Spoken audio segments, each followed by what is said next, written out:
Good morning, sorcerers. Well, good morning for me. Hopefully it's good morning for you. This video is going to be a little bit more relaxing. We're going to take one heck of a journey. I have been inspired by what you're seeing on the screen today. Just last week, Sorcery Con announced that they are getting Margaret Organ-Kean, a famous artist, to attend. One of many artists who will be attending Sorcery Con. For me, this sparked some nostalgia for old magic. It reminded me of a book that I had on my shelf behind me and I hadn't looked at in a long time. Maybe in part because I've been going through old magic cards recently, selling off a lot of my collection to pay for some sorcery cards and some medical bills, stuff like that. In that book, it shows all of the pioneering artists of magic in the first 20 years of the game, and then kind of revisits them. 9 of those artists are already working for sorcery. That book is this one right here. It's the first 20 years. I think I got it in 2014. I went to a Comic-Con in New Orleans. Jeff Mingus, the artist who works for Sorcery NOW, just released the promo Wolves at Gen Con. He was sitting at a lone table in the middle of this huge New Orleans Comic-Con, and right after the Kickstarter for this book was pretty successful, and somehow I knew about this. I don't remember backing the Kickstarter, not because I didn't want to, but I just didn't know about it, and just happened to meet with him.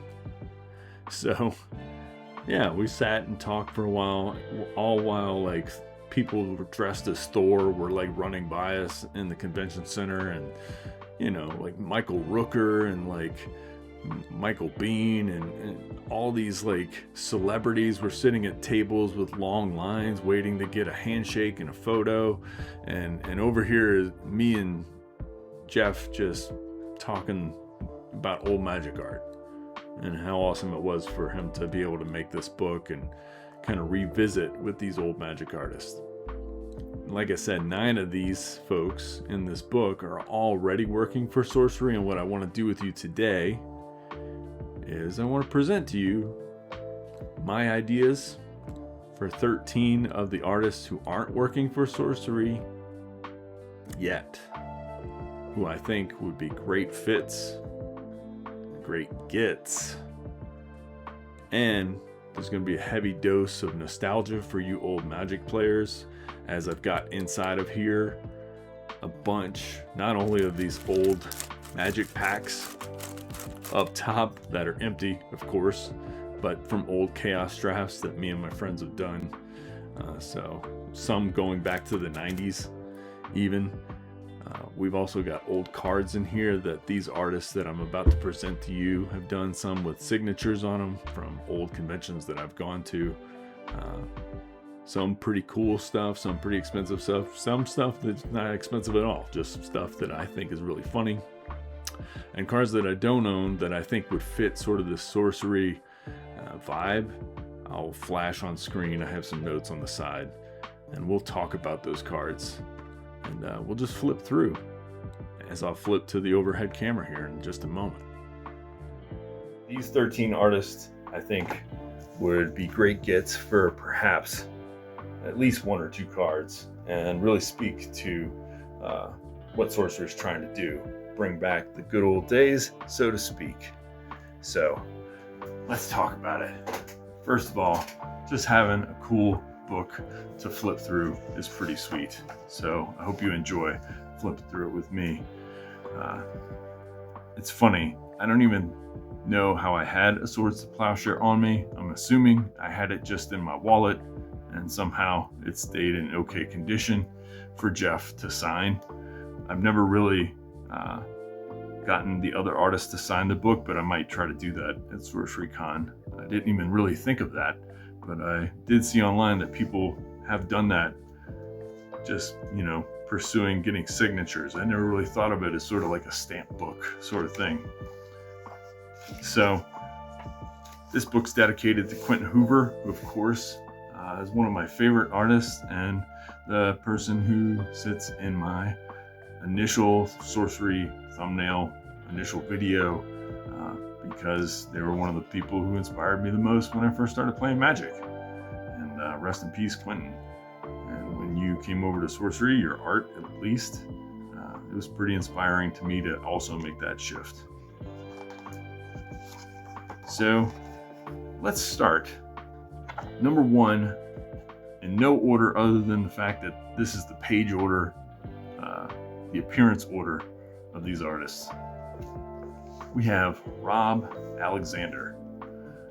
Rob Alexander is known for doing dual lands, many dual lands in Magic, and throughout the years has done tons of landscape art, incredible landscape art. Later on was commissioned to do sort of returns by doing what were known as the Pain lands for Ravnica, which is why I have this sort of Dissension pack that was sort of an offshoot of the Ravnica. It was part of that set block. So I think Rob Alexander, who still works for Magic, would be a great artist, a great fit to be able to do some landscape in the way that I think it is truly meant to be seen in this beautiful, full landscape size. And he's only been allowed to do that a couple times because of the constraints of a Magic card with this special sort of offshoot set called Planescape or Planeshift, I guess. And I'll show Sarah's Sanctum here, or Sanctum of Sarah here, when he's allowed to use the full scope of a card in its horizontal form rather than vertical. It's pretty stunning stuff. And so I think Rob would be an amazing person to tap into to get maybe at least one, really cool piece of art, just to harken back to those old days of Magic. Number two, Sandra Everingham. Sandra is responsible for one of the most iconic pieces of early Magic art ever. And you can see it even on the page here. But I wonder if Eric from Eric's Curiosa got the idea for the hooded, faceless avatars from this art in particular. And so therefore, it would be really neat to have Sandra do something for sorcery, even if it was a hooded, faceless avatar. How cool would that be to have it come sort of full circle? Sandra's, I've got some other cards of hers. Hell's Caretaker here. It's an old favorite of mine. I have the Chronicles version because I was too late into Magic to afford Legends on a high school budget. And this one I always thought was interesting too. The Hive. The Hive was neat because to me, Sandra shows that she could do something like really alien-esque, sort of an otherworldly landscape. And if sorcery is indeed going to someplace like that, Sandra might be a good pick to do some kind of weird Cthulhu-esque, interesting, alien landscape or insectoid sort of creature place. Fun Visions pack for all of you Magic heads out there. And this artist in particular, if you can know who that is, they're going to come up very shortly.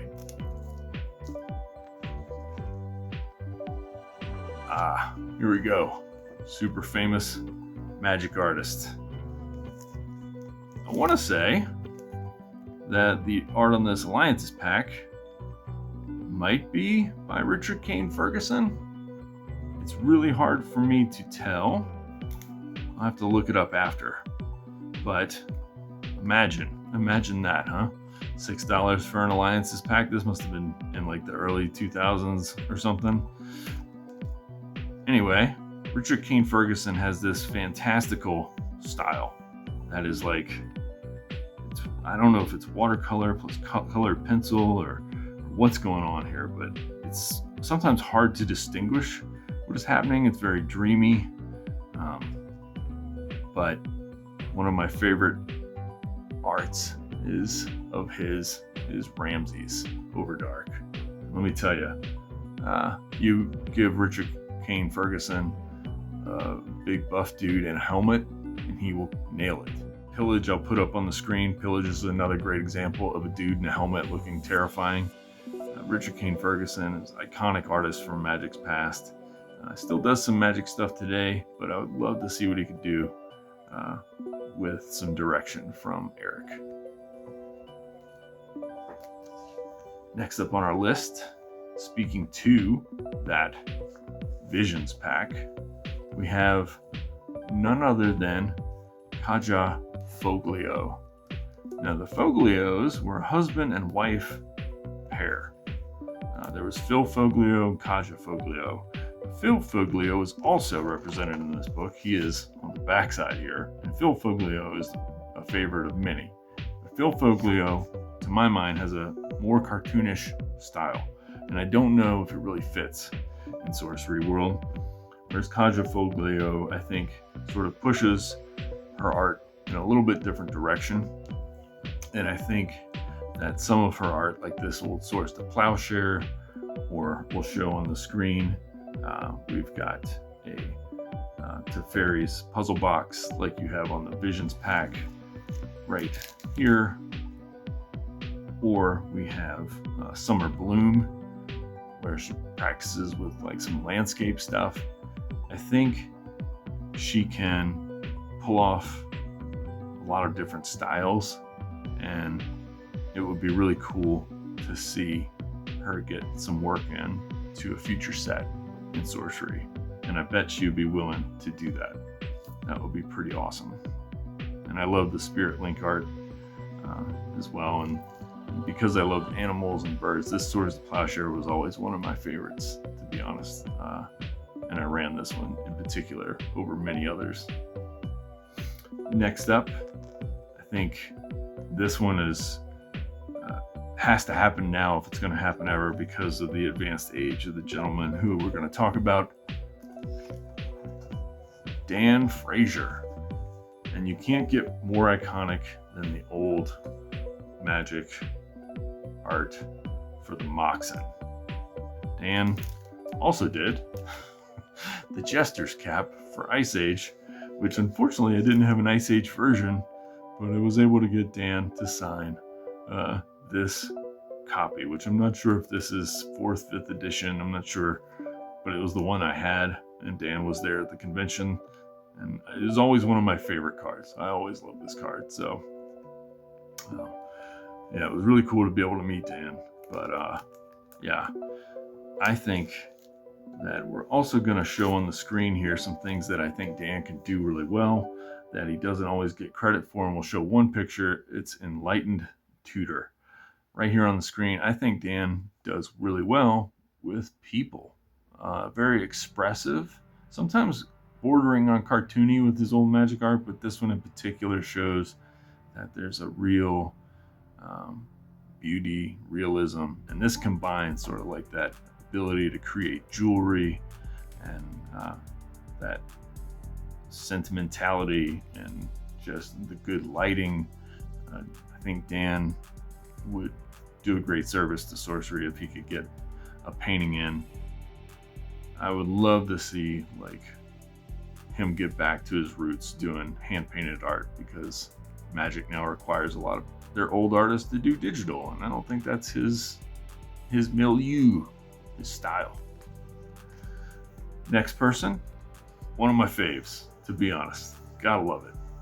I absolutely adore, I love this art too, this giant-headed guy, but he's not the artist we're going to talk about right now. We're going to talk about Daniel, and I hope I pronounced the name right, Gelon. So Daniel did Uncle Istvan, who is a great character in Magic. I used to have an Uncle Istvan, and I still do probably somewhere, but it's just buried amongst other cards. However, I do also have a Daniel Gelon art that makes me laugh a lot, not just because of the art, but because of the flavor text on it, and that's old Ragman. Ragman here says, "Aw, he's just a silly, dirty little man. What's to be afraid of? Summon Ragman." I mean, there's a lot to be afraid of, mostly if you're probably like a child. Anyway, this is a kid-friendly show, I think. So, Daniel has an ability to paint not just like weird dudes in robes, but like bizarre creatures. I just love Daniel's creature work. So we've got like this crazy magma soar here, just pouring magma on itself. Strip Mine was one of his early arts, a card that sees a ton of play. But I'll also post a few of the cards that I really like. I didn't happen to have on hand. Some of my faves. I absolutely have a foil version of this card sitting around the house right now, and I don't know where it is. It's driving me nuts. King Crab, love it. I just love everything about this card. Scaled Worm, and for you horror fans out there, one of the most horrific early arts in Magic, Tackle Maggot. To me, this shows that Daniel has a place in Sorcery somewhere. Like, he could totally do some work in this game and fit right alongside many of the artists who are working today. Try to fit them in here and there where you can. It'd be really cool for us old Magic heads who crossed over to kind of see these old artists getting some new life. Another Magic artist who I think would do well, could do some work and fit in. First, let's just look at the beauty here. This art right here, by the way, this piece, this turquoise, I don't know where this sees any play, but boy, I would love to see this on a Sorcery card. I think that's incredible. That's old Quentin Hoover work. We're going to talk about Heather Hudson here. Look at that horrific thing. Heather Hudson, famous for doing Chains of Mephistopheles. Look at this crazy monster. I'll show maybe a bigger image right here. Now, Heather, for the book, reimagined it because a lot of these artists were brand new in their careers, like right out of school when they were doing this stuff. So Heather's gotten a lot more skills since then. And one of the neat things about this book was like, hey, let's display how you've grown as an artist. So Heather did this reimagined sort of painting, like, hey, I've got more skills to do the work. But even back then, in Magic time, right? Here's some Heather Hudson stuff. We've got Darkest Hour. I mean, this isn't a card that wouldn't fit in a Sorcery world somewhere. But I really like Heather Hudson's sort of animal art. And I don't know if there's room for it in Sorcery world, because one of my favorite pieces of art ever is Fable of Wolf and Owl. If I could get a painting or a print of that and kind of put that up, I would totally do it. I absolutely love the story it tells. So to go from that to this, I think shows a broad range. And honestly, like, who doesn't love this guy? So I think it would be really cool to get Heather to do some work for the game. Next up, we have none other than the original art director of Magic. Hey, Scott is going to be at Sorcery Con as well. So check out Scott. He's doing some work. Anson does some work for Sorcery as well. Jeff does work for Sorcery. How about that? Jesper Myrfors. That's how I'm going to go with the pronunciation. So Jesper is the former art director for Magic, and he's done some varied things. But there's more kind of cartoony, and he reimagined this iron root tree folk. Is like kind of it doesn't really fit with the sorcery style really, but I want to show 2 cards that I think might. So first is something he did for the dark called Sunken City, which I think, is kind of vague, but also like atmospheric. I think it could totally fit with something, sort of landscape or site. And something else that Jesper did for Legends was a card called Eater of the Dead. And I love the art on this thing. Eater of the Dead here has amazing lighting. I don't know what the creature is, but it's imaginative, evocative.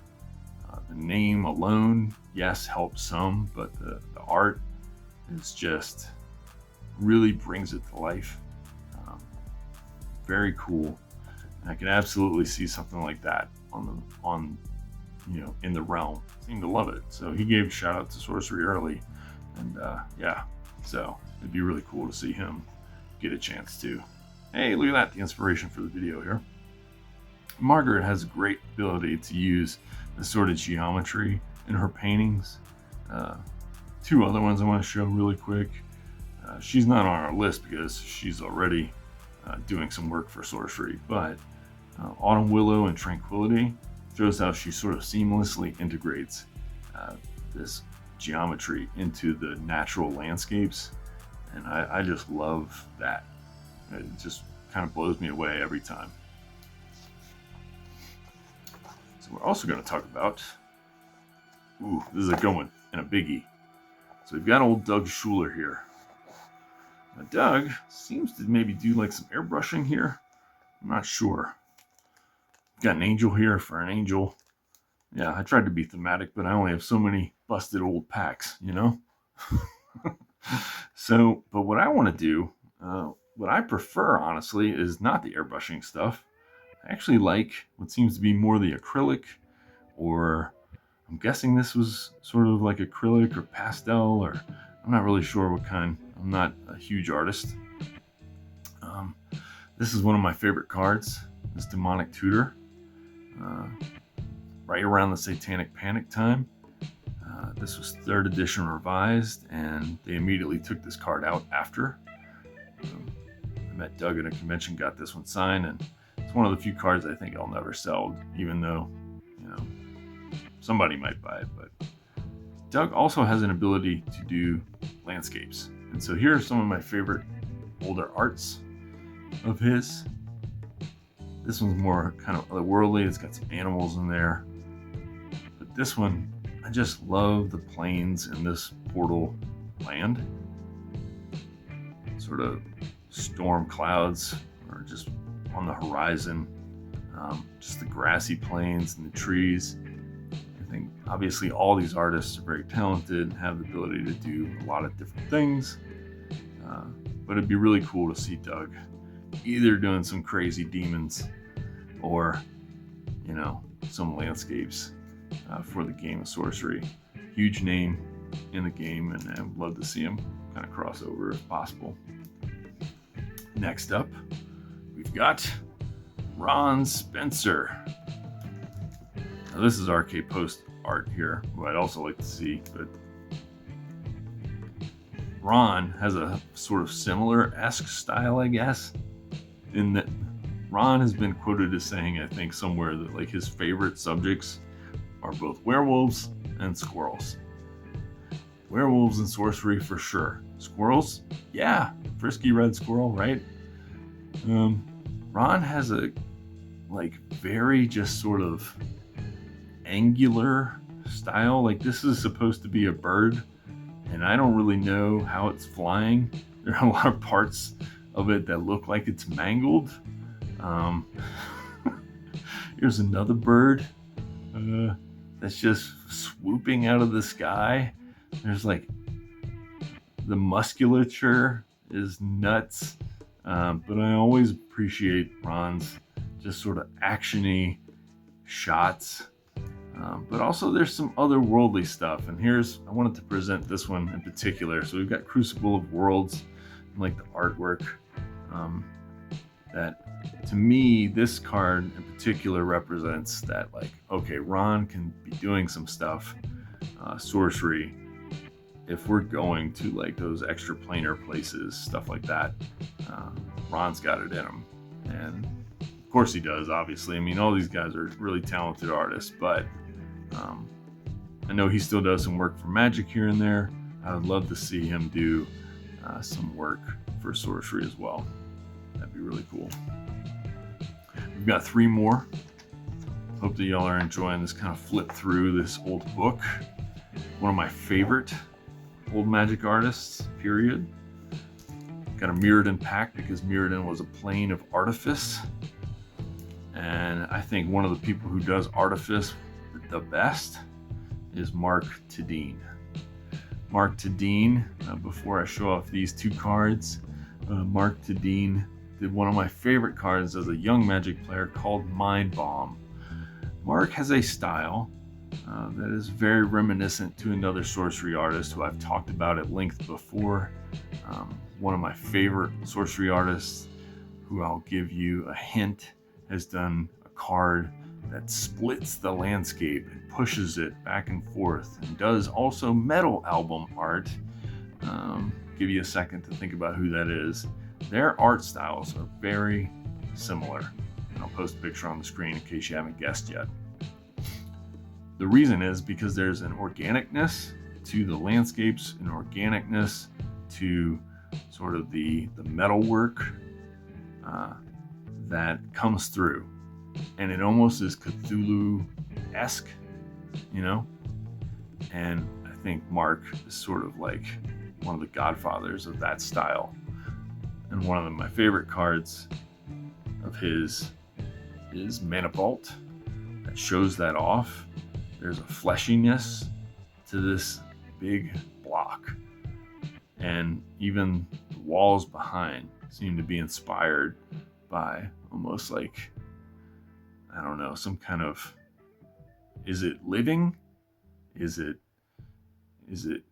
stone? It's really hard to tell. And Mark does a ton of work for Magic still, so I have no idea if he's at all even interested in doing work for sorcery, but his style would be really cool, especially if they're going to be going to do some otherworldly sort of things. And he's just great at artifice in general. So if sorcery follows the path of Magic and goes to sort of an artifice heavy plane, I can think of very few artists who would be better at that sort of thing than Mark Tedin.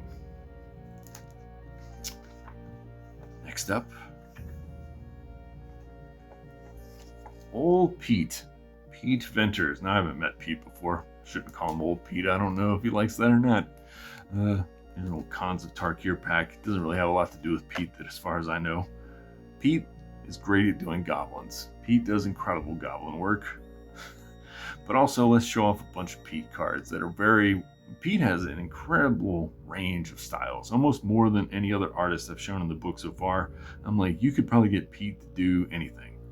So here's Tendrils of Agony from Pete. Imagine, like, look at all these faces in the background. Like, one thing I love about sorcery, right, is that you've got the full art. Like, I would love to see all of these things just expanded upon. The Magic card feels so restrictive now that I've gotten into sorcery, and I want to like just zoom in on all of this. But zooming in on all this, and then you go to something like Cleansing from the Dark, where you just kind of practice this sort of sun-dappled landscape thing. This is indeed another Pete Venters piece of art, where all land is destroyed. Everybody loves that.